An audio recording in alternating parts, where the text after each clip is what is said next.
Bem-vindos novamente ao meu canal. Para quem não me conhece, eu sou Daniel Venturini, advogado, professor universitário. E aqui na playlist da Educação Jurídica eu quero te ajudar a como estudar melhor no curso de Direito, como se preparar melhor para a OAB e até mesmo como você pode fazer o seu TCC com excelência. No vídeo de hoje eu quero falar sobre a prova prática da segunda fase em Direito Civil no exame de OAB número 41 que aconteceu esses dias atrás. Mas antes de falar sobre esse assunto, ou seja, antes de expor o enunciado aqui para vocês, eu tenho algumas perguntas a fazer, até para calibrar a nossa conversa. A primeira delas é, você sabe que existe diferença na preparação tanto de primeira fase como de segunda fase. A prova OAB é composta por duas fases, a primeira fase é eliminatória através de 80 questões, nas quais você tem que ter uma performance de 50%. Ou seja, se você acertar 40 questões, automaticamente você está habilitado a fazer a prova de segunda fase. Então, qual que é a estratégia para passar na primeira fase? Priorizar as matérias que têm maior número de questões e, dentre essas matérias, você estudar os tópicos que mais são exigidos. Ponto. O segundo ponto que eu quero destacar com vocês é qual que é o teu critério de escolha para a disciplina de segunda fase. O que te faz escolher direito do trabalho, direito penal ou mesmo até direito civil, que é a matéria que eu quero conversar hoje com vocês? Infelizmente, tem um grupo de pessoas que se preocupa muito mais com o número de peças possíveis, ou seja, o número de petições possíveis de serem exigidas, do que propriamente se a pessoa tem ou não alguma afinidade com essa matéria, essa disciplina. Então, hoje, se eu não me engano, direito do trabalho está sendo, né, o grande campeão de audiência, digamos assim. Direito penal também vem aí em segundo lugar. E algumas pessoas fogem do direito civil.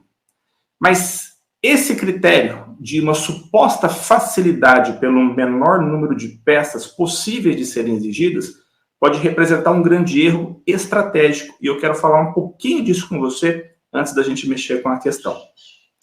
Em primeiro lugar, quando você tem um número menor de peças possíveis, acertar a peça, apesar de ser extremamente necessário, pode não ser tão importante. Porque o mais importante é, além de você acertar a peça, que é praticamente óbvia, é desenvolver todas as teses do enunciado. E aí aquilo que parece ser fácil, a princípio, pode se tornar um grande pesadelo. Vejam, por exemplo, as últimas provas de direito do trabalho em segunda fase que aconteceram. Não havia dificuldade em se identificar a peça, mas eram enunciados que tinham 8, 10 teses. E o candidato tinha que identificar todas essas teses com um rigor, né, na correção de segunda fase enorme. Então, de repente, o fato dele acertar que era lá uma reclamação trabalhista, ou o fato dele acertar que era uma contestação trabalhista, não ajudava praticamente em nada, porque ele precisava identificar aquele número gigante de teses. E se ele não fizesse isso, ele ia perder pontos preciosos que com certeza prejudicariam a sua aprovação. E que fique claro aqui, a OAB tem cada vez mais sido exigente nas suas correções. E apesar de erros que têm sido verificados, as provas têm tido um nível de dificuldade cada vez maior, uma correção cada vez mais rigorosa. Então é por esse motivo que eu te proponho. Realmente, será que essa suposta facilidade deve ser o filtro que você deve levar em consideração para escolher a disciplina de segunda fase? E no meu ponto de vista, não. De verdade, o que você precisa se preocupar é com a sua afinidade com a matéria. Ou seja, você está por dentro do que está acontecendo no direito penal, você está por dentro, né, do vocabulário, você sabe encontrar os principais institutos no Código Penal, no Código de Processo Penal. E no direito trabalhista, você está ligado em todos os enunciados, todas as súmulas. Para quem estuda direito do trabalho, sabe muito bem que você tem uma disciplina que está muito espalhada no ordenamento jurídico. Você sabe exatamente onde cada coisa está, você consegue manejar as teses com rapidez dentro do tempo da prova prática? E aí, né, o terceiro ponto, será que o direito civil é o grande vilão? Será que o direito civil é a área em segunda fase mais perigosa? Será que realmente esse número maior de peças possíveis ou de assuntos possíveis realmente é algo prejudicial para você? E aí, antes de eu colocar o enunciado aqui para você, eu preciso que você se coloque na posição do candidato que optou por direito civil e foi fazer essa prova. Então, quais são as peças possíveis em direito civil, ou seja, as peças com maior incidência na segunda fase da prova em civil? Obviamente, a gente vai ter petição inicial, né? Então, mas petição inicial do quê? Não sei. Não sei qual é o assunto que está sendo discutido, mas com certeza eu posso ter uma petição inicial. Uma segunda peça possível seria a contestação, ou seja, alguém ajuizou a ação contra mim e eu vou ter que me defender. Está tudo certo. Eu também posso ter uma contestação com reconvenção, ou seja, além de eu me defender, eu estou promovendo um contra-ataque, né? Aproveitando o mesmo veículo de defesa, contestação e reconvenção. De repente, eu posso ter um recurso, ou seja, de repente eu tenho lá uma apelação. Teve um julgamento do qual eu não concordo e eu estou entrando com o respectivo recurso. Eu posso ter também um embargo de terceiro, que é uma defesa, de repente, do meu patrimônio diante do ataque, né, de um processo do qual eu não faço parte, como já aconteceu. Ou então eu posso estar em execução e tenho que pegar e me defender dessa execução. Eu teria que entrar com embargos à execução, que não possui natureza de peça processual, não é uma contestação, mas seria uma nova ação. Ou então, de repente, como aconteceu, né, recentemente, uma simples petiçãozinha de divórcio consensual, regulamentando lá a questão de guarda, etc. Enfim, obviamente, são muitos assuntos. O direito material, o direito civil, que alimenta o processo civil, ele tem N assuntos possíveis. Mas se a gente for pegar o histórico das últimas peças, a gente vai verificar que não foge muito disso. Ou seja, antes de você tomar uma decisão precipitada, veja as últimas provas. O que foi exigido? Então, a partir dessa questão, eu quero provar para vocês que direito civil não é uma escolha tão perigosa desse jeito. E que é muito, né, provável que se você tivesse feito essa prova, você teria facilidade não só em identificar qual seria a peça aplicável, como também qual seria o conteúdo dessa peça. Então, eu vou começar aqui a compartilhar com vocês alguns slides que eu preparei com o enunciado da peça. Isso também você consegue obter lá no site do Conselho Federal da OAB, para depois estudar com mais calma. Então, eu estou compartilhando aqui a tela.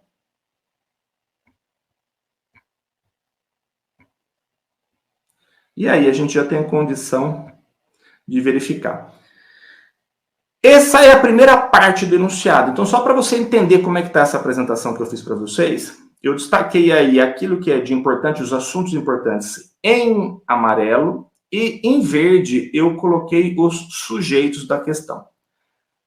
Então, começa assim: Paulo adquiriu direitos possessórios sobre uma casa situada lá na rua tal, em Goiânia, por meio de adjudicação em um processo de inventário, com sentença datada em 21 de janeiro de 2012, transitada em julgado. Vamos parar por aqui. Qual que é o direito de Paulo? Paulo tem direito de posse em relação a um bem imóvel, que é uma casa. Ou seja, ele é possuidor, ele tem direito de posse. E aí o enunciado, inclusive, fala a data desde quando ele tem esse direito e a maneira pela qual ele adquiriu. Daí ele fala que o imóvel não tem matrícula regular ou registro de propriedade, situando-se em área historicamente onde há problemas de regularização fundiária. Então, nesse exato momento, você não vai chamar Paulo de proprietário. Por quê? Porque o imóvel tem essas características de não ter essa regularização documental. Mas o fato de Paulo não ser proprietário, ou seja, ele não ter direito de propriedade, não significa que ele não tenha direito de posse. E está bem claro no início, né, do enunciado que ele possui direitos possessórios em relação a esta casa desde janeiro de 2012. Daí, mudando o slide para vocês, a gente verifica que já consta o seguinte: na casa eu tenho uma outra pessoa chamada Cíntia, que é cuidadora, né, e morava com quem? Com José, pai de Paulo. A Cíntia cuidava do pai de Paulo, que é o José, que ficava nessa casa. E ele, né, foi cuidado durante toda a sua enfermidade e doença, e No momento em que o pai do Paulo faleceu, ele fez um pedido para o filho. E qual que foi esse pedido? Permitir que Cíntia exclusivamente residisse no imóvel pelo tempo certo que julgasse necessário, enquanto viva fosse. Ou seja, Paulo, ele tem o direito de posse, e nesta casa morava o pai dele e uma cuidadora. A partir do momento em que o pai de Paulo faleceu, ele pediu para o filho, por favor, permita que a minha cuidadora continue morando na casa pelo tempo que ela quiser, por toda a vida dela. E o Paulo, que é o personagem principal desse enunciado, ele aceita essa situação, né? Então, o que o Paulo faz? Ele pega e vai regularizar essa situação com a Cíntia. Ou seja, ela está morando lá a que título? A título oneroso, a título gratuito, ela vai pagar aluguel ou não? E como não tem nada disso no enunciado, muito pelo contrário, o enunciado te responde, ele fala assim, cara, ela vai morar lá de graça, de boa, sem pagar por isso. E até talvez por um dever moral, Paulo quer cumprir o desejo do falecido pai. Então ele vai celebrar, e aí eu destaquei em amarelo para vocês, que foi feito um contrato de comodato, né? Ou seja, aquele empréstimo gratuito. Você vai estar aqui no imóvel sem pagar por isso, diferentemente de uma locação. Então a gente sabe, portanto, que já tem aqui o Paulo, que tem o direito de posse, e tem a Cíntia, que é a comodatária. E entendam, nesse momento, o Paulo, ao celebrar este contrato de comodato, isso está lá, né, nos direitos reais, ele transfere a posse, né, para a Cíntia. Ele permite que a Cíntia possa estar lá usando o bem, mas sem que Paulo venha a perder os seus direitos. Então, a relação jurídica entre Paulo e Cíntia é de comodato, no qual a Cíntia é comodatária, e foi a ela permitido morar sozinha na casa, sozinha pelo tempo que ela quisesse.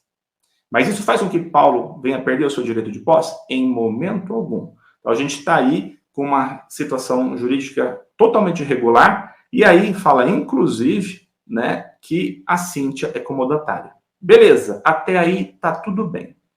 Vamos mudar o slide, então, para ver o que acontece na sequência. E nós temos aqui já um lapso de tempo, ou seja, 12 anos depois, a gente já está em janeiro de 2024, Paulo, que tem o direito de posse, é informado pelo síndico do condomínio que Cíntia faleceu. Teve um infarto fulminante e deixou no imóvel que ela estava utilizando, né, pelo comodato, um filho chamado João. Vejam, no dia 10 de janeiro, isso eu preciso que você já perceba, né, a questão das datas. No dia 10 de janeiro, o Paulo foi informado sobre o falecimento da Cíntia, sobre o falecimento da cuidadora do seu pai. E no dia seguinte, imediatamente seguinte, o Paulo notifica João, que é o filho da Cíntia, que não possui relação nenhuma com o Paulo, mas que mora na casa onde Paulo tem direitos possessórios, ele falou, olha, diante do falecimento da sua mãe, eu preciso que você desocupe a casa, restitua o bem. Entenda, restitua o bem. Essa palavra aqui já é importante, significa, Paulo não está na casa, ele tem o direito, mas ele não está lá para entrar, ele precisa que João, que ele nem conhece, entregue a casa e saia. Então, que fique claro bem isso. Não existe relação jurídica entre João e Paulo não consegue entrar dentro da casa. Vamos para o último e determinante slide, que é a parte final do enunciado da questão.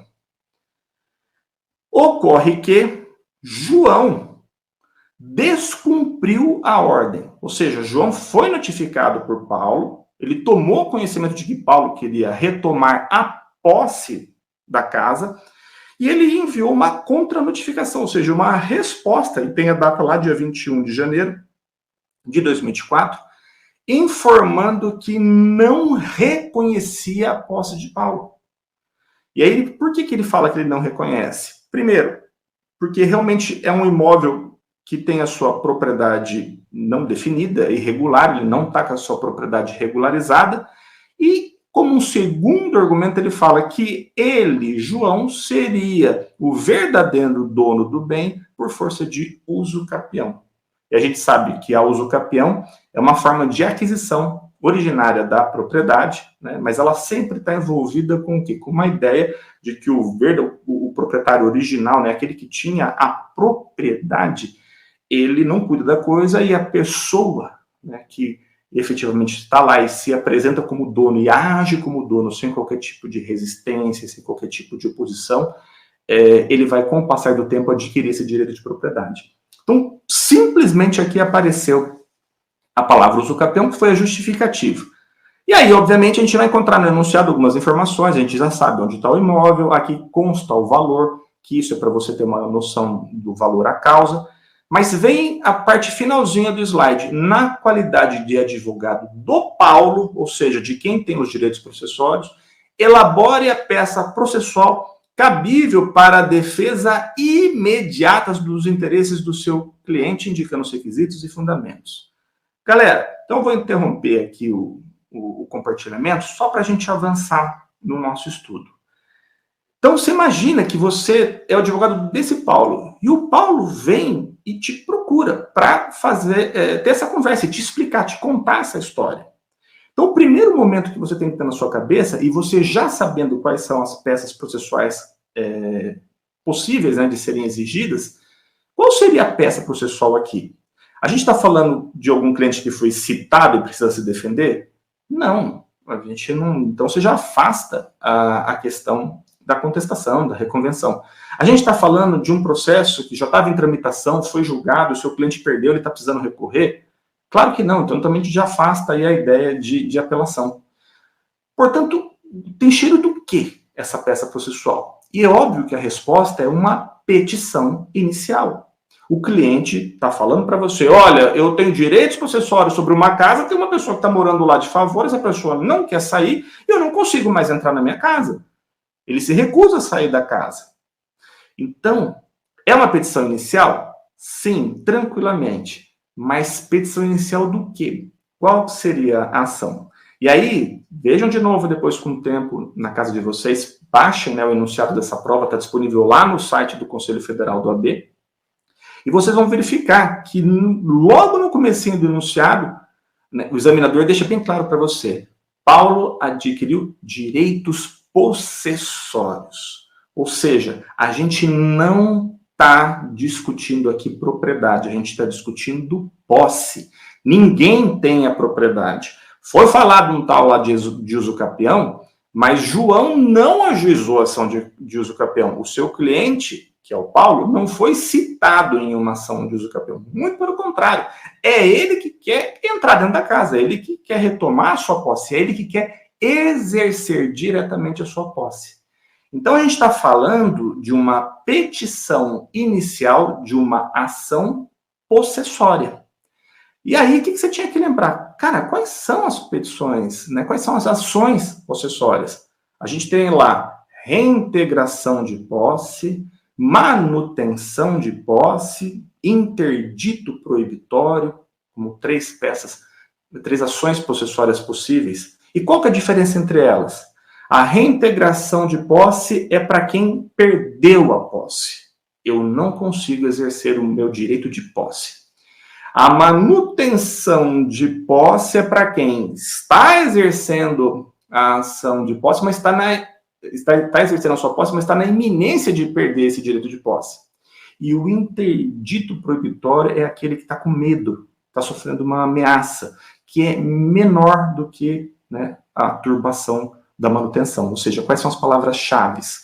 Na reintegração de posse eu tenho o esbulho, na manutenção de posse eu tenho a turbação, e no interdito proibitório eu tenho a ameaça. E a ameaça é menor que a turbação.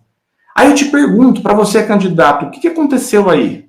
O Paulo, que é teu cliente, ele consegue? Ele tem a posse? Não. Ele perdeu o direito de posse, né? A chance de exercitar o direito de posse. E por quê? Pela recusa do João, filho da cuidadora, que não quer sair do imóvel e não quer deixar ele entrar lá. Não quer fazer a entrega de chaves. Então, diante dessa situação, em que teve uma contranotificação, e esse João se recusa a sair, está caracterizado o quê? O esbulho possessório. E é por essa razão que o candidato teria que se valer de uma ação de reintegração de posse em face do João. Beleza, eu já sei qual que é a ação, eu já sei qual que é o remédio jurídico. Aí, obviamente, qual que é o cuidado que você deveria ter? Aonde eu vou encontrar o direito material correspondente, né? Ou seja, que eu poderia aplicar na peça? Você tem que ir no direito civil. E lá nos direitos reais, você vai ver a propriedade, a posse, né? E dentro do estudo da posse e da propriedade, você vai ver o quê? Quais são os efeitos, né? Os efeitos da posse. Como a posse ela pode ser defendida. E aí você vai estudar, sim, a questão da reintegração, a manutenção, está tudo lá no Código Civil. Mas também no Código de Processo Civil, você consegue localizar essa ação facilmente. E aí, independentemente de você ter intimidade com o código, e você tem, obviamente, que ter essa intimidade, mas você conseguiria localizar que a ação de reintegração de posse é uma ação de procedimento especial e está prevista lá no CPC, tranquilamente. Então, imagina, você está lá com o vadimeco, onde você vai encontrar disciplina no direito material, no direito civil, para rechear a sua petição, e você também está com o Código de Processo Civil, que regulamenta esta ação de procedimento especial, com as peculiaridades dela, e você vai lá, com base lá nos requisitos da petição inicial, construir a sua petição inicial, endereçamento, a qualificação, a exposição dos fatos, a exposição do direito, apontando cada uma das situações e fazendo a pontuação, e no final fazendo o pedido, né? Você vai pedir, obviamente, que seja concedida em caráter, de repente, uma liminar, você vai pedir que seja, ao final, julgado procedente o pedido, com a consequente reintegração da posse, mas com muita tranquilidade, com os códigos na mão. Mas o objetivo desse vídeo é mostrar para você que ainda vai fazer a prova da OAB, para você não descartar direito civil das suas opções. Obviamente, se você responder para mim que a sua maior afinidade é com o direito penal, beleza, vá para o direito penal e esteja pronto para responder não só, né, a questão do conteúdo, saber desenvolver as teses dentro do direito penal, mas também responder as questões dissertativas que vêm na prova. Se você já falar para mim que a sua afinidade é direito do trabalho, porque você já mexe com isso, está acostumado, você já conhece as súmulas, os enunciados, tudo, cara, tranquilo, tá certinho. Agora, só não venha me falar que você não vai fazer direito civil porque você tem medo da prova e porque pode ser que caia muita coisa. Porque se você parar para analisar, quantas teses apareceram nessa questão? Ou seja, cara, o próprio examinador te disse, é uma questão possessória, é uma ação possessória. Qual que seriam as possibilidades? 3, ou era reintegração, ou era manutenção, ou era interdito proibitório? Então, realmente, qual prova é mais difícil? Lá, uma apelação trabalhista, porque nesse exame caiu a apelação, onde tem lá um monte de tese, tem 10 teses no enunciado, onde você tem que saber, nossa, qual tese que é correta, qual que não dá, o que dá para recorrer ou não?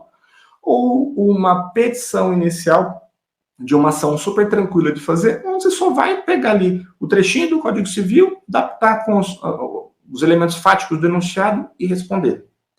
Então, era sobre isso que eu queria falar com vocês. A importância de você perder esse medo de fazer a prova em civil e entender que muitas vezes, apesar de você falar, podia ser uma ação de família, podia ser envolvendo responsabilidade civil, podia ser, né, diferentes áreas do direito civil, a hora que você vai transformar isso em peça, você percebe que não é tão difícil assim e que o número de teses também não é elevado. Então fica a dica aí para você pegar novamente esse enunciado lá no site do Conselho Federal do OAB, vocês selecionam lá, entram no exame número 41 e vê a prova de segunda fase. E tente você fazer essa peça com calma, tente desenvolver, depois você vai pegar lá o espelho de correção, vai ver se você, né, acertou pontos ou não, onde falhou, que também é muito interessante. Então é isso. E aí, novamente, eu te convido, se você não se inscreveu no canal, se inscreva, porque daqui para frente eu vou fazer mais vídeos, quero conversar com vocês sobre esses assuntos, seja a OAB, primeira fase ou segunda fase, ver como é que você pode se preparar com antecedência lá na faculdade e também te ajudar no TCC. E aí, se você gostou do vídeo, comente. Se você tiver interesse que eu fale sobre outros temas, entre em contato comigo. Vocês também conseguem me achar nas redes sociais, @professor Daniel Venturini, Instagram, Facebook, e a gente vai se falando. Bom estudo para vocês.